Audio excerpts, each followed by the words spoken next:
Loop diuretics work in the thick ascending loop of Henle. If again I'm looking at the luminal membrane to the left, the pump that they're going to work on and block is the sodium-potassium dichloride symport. This is a pump that brings in sodium, potassium, and 2-chloride in order to have electron neutrality into the actual thick ascending loop cell, and then other pumps will bring those ions back into the blood. Now here's the issue.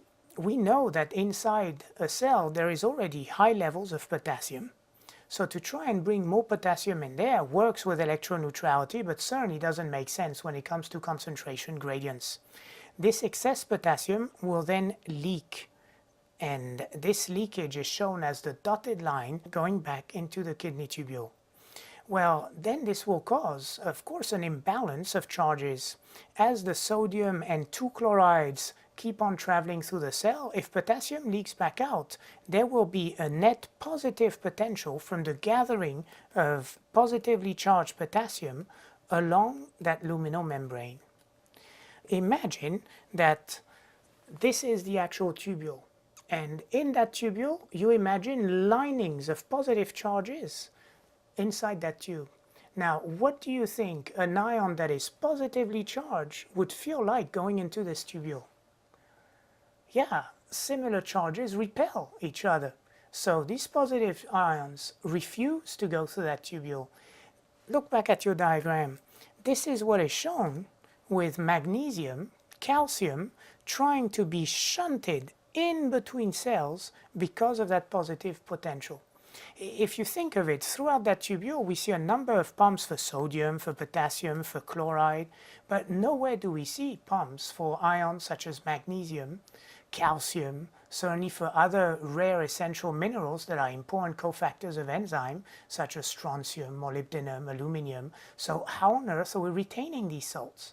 Well, would you believe that most of these ions are not wasted by our kidney thanks to the positive potential exerted by that potassium leakage? Now put in your loop diuretic and block this pump. If you now block this pump, you know that you will no longer see that positive potential.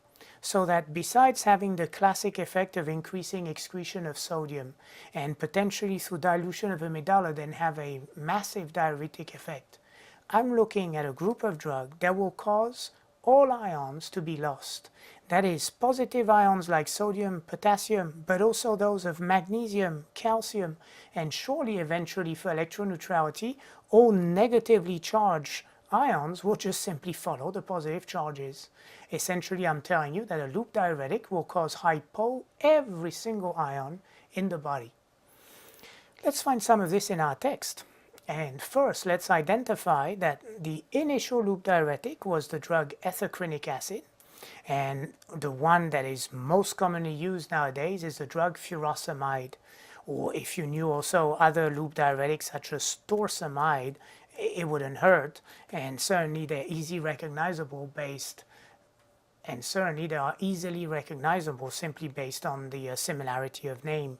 So mechanism is the inhibition of the sodium-potassium 2-chloride transporter, and because of that inhibition, let's not forget that will decrease the back diffusion of potassium, decrease the positive potential, and decrease reabsorption of calcium and magnesium at the same time as we have an increased diuresis from the increased sodium excretion.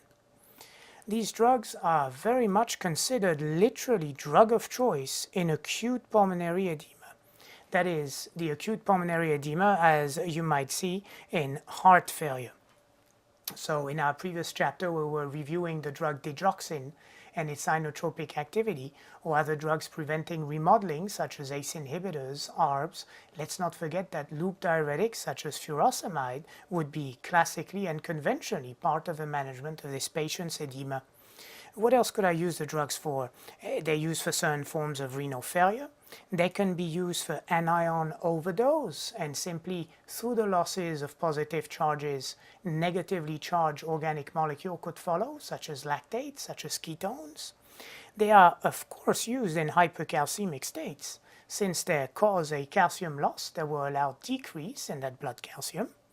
They have very much been used in any type of refractory edema, and then you are reading this fine They are also used as antihypertensive. Could it be that they're antihypertensive because they allow my body to drain its fluids and therefore decrease the preload? Certainly acutely you might think of this way, but you would fail to really understand how they would work chronically by themselves in managing a patient's hypertension. Would you believe that loop diuretics are also vasodilators? They actually vasodilate through a different pharmacology, and it's a pharmacology that is quite of relevance for your future. They vasodilate through increasing prostaglandins, PGLs for prostaglandins. Prostaglandins are major dilators of the kidney vasculature, and by producing prostaglandins and vasodilating, they not only have a further diuretic effect that doesn't deal with the pump, but throughout the body, through dilation, they lower total peripheral resistance. Now, a relevance of this, which is not in your notes, and you're welcome to add it with me, it has been known to be tested also on your step 2, is the idea that NSAIDs, non-steroidal anti-inflammatory drugs, drugs like aspirin, which are known to block the production of prostaglandins, actually can cancel, if not at the very least diminish, the antihypertensive effect of loop diuretics. And it's actually thanks to this observation that you can imagine very well how loops can be used in hypertension. On to the side effects of these medications. Well, here is the mentioning again of sulfonamide hypersensitivity. So let's move ahead. I'll go back to the side effects in a second.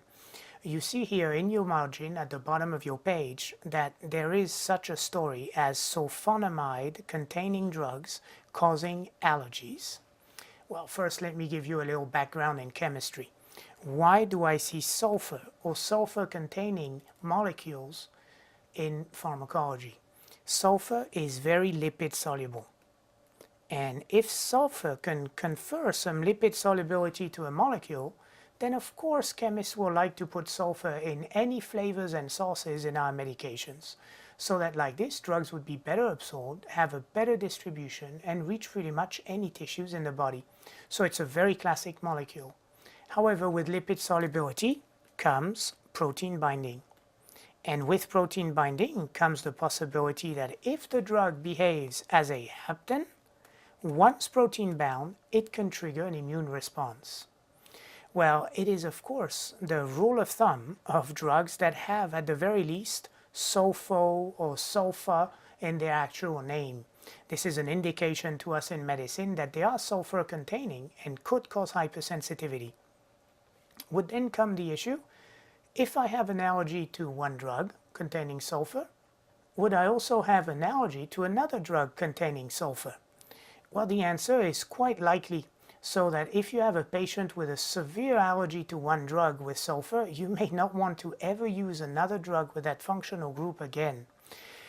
Easy when in the name you recognize the word sulfur. For instance, if I was telling you sulfonyl ureas, I think we can all realize, oh, I can see sulfo in that name, for sure it belongs to the list. These are drugs, by the way, that are used by diabetics.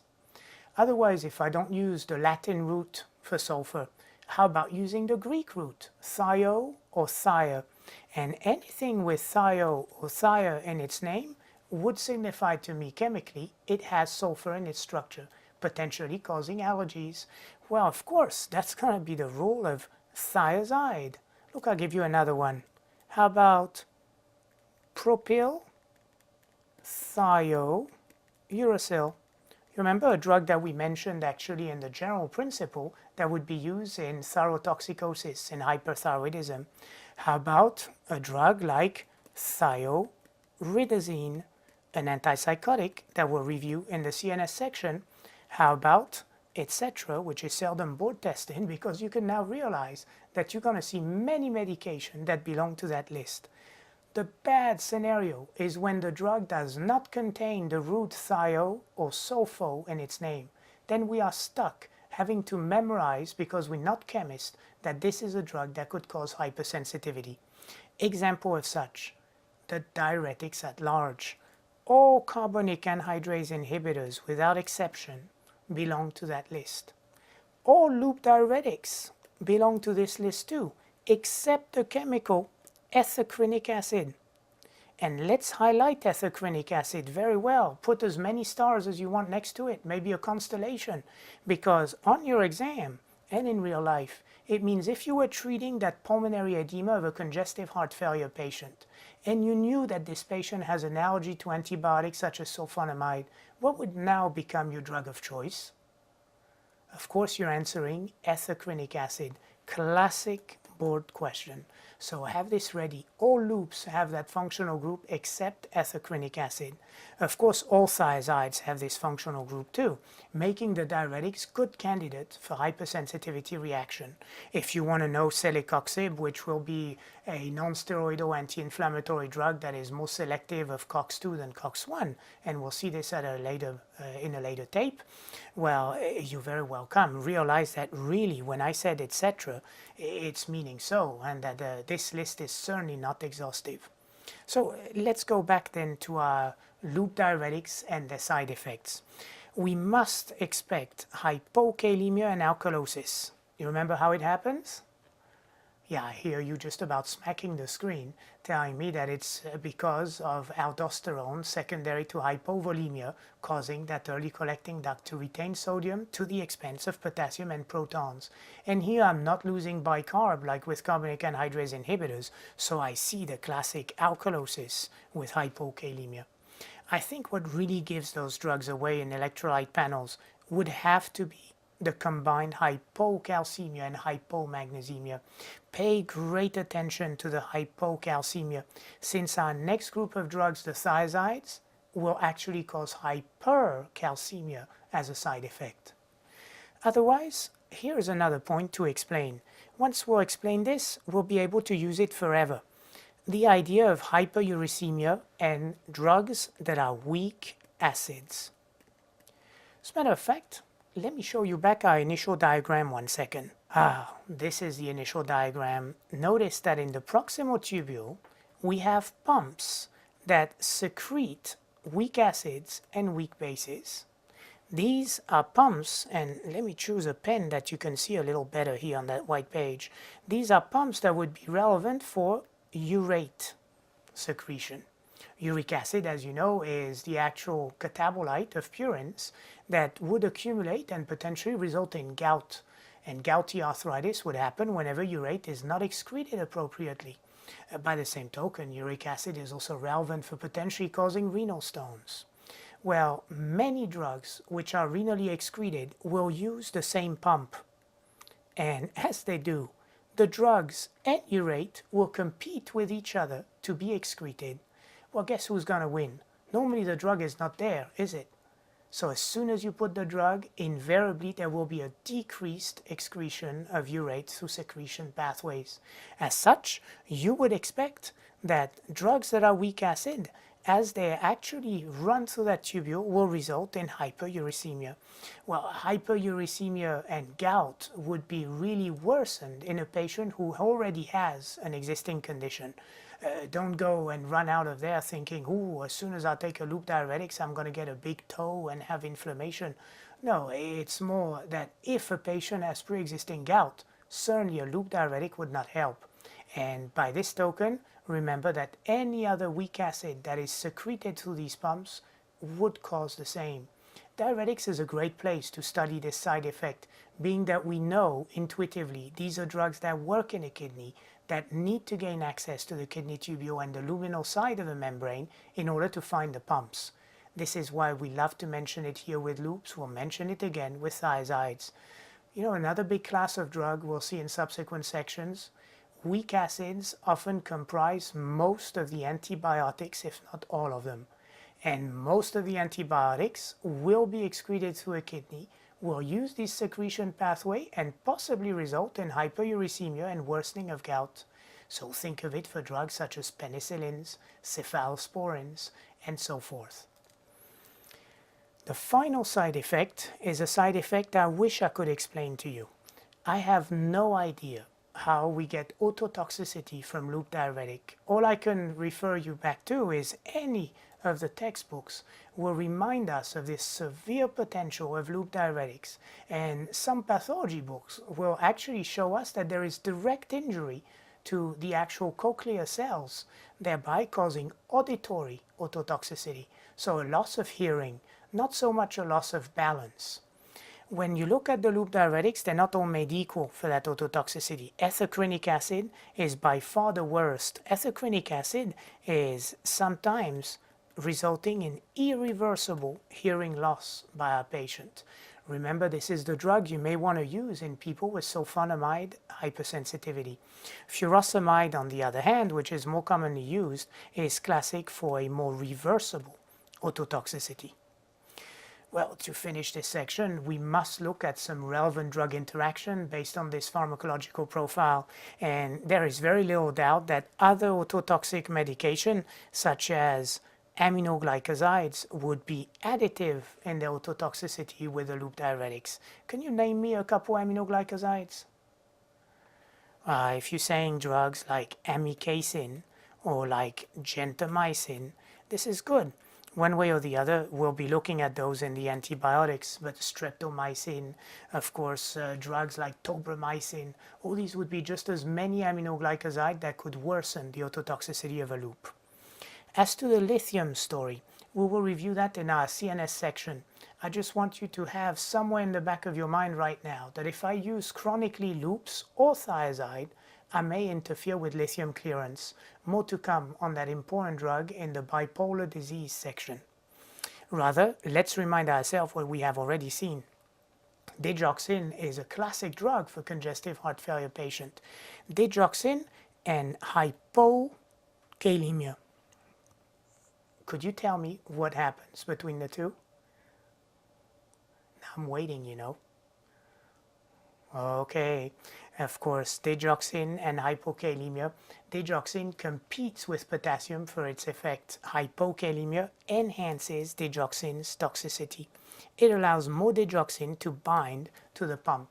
Relevance is the use of that loop diuretic in the pulmonary edema that occurs with congestive heart failure. So let's not forget that point, of course.